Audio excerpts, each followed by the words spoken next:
I came to St. Lucia to deliver my credentials to the Acting Governor General, and of course I wanted to take advantage of my visit also to engage with the Organization of Eastern Caribbean States.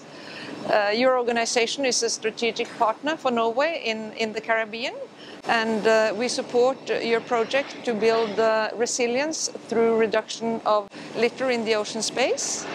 We have a strong focus on ocean policy, climate action, and preservation of and common use of the oceans. And I really enjoyed engaging in discussions with you today, and not least being here on site to see how you work in practice and how you are supporting actually the recycling of plastics here in St. Lucia, a very important project.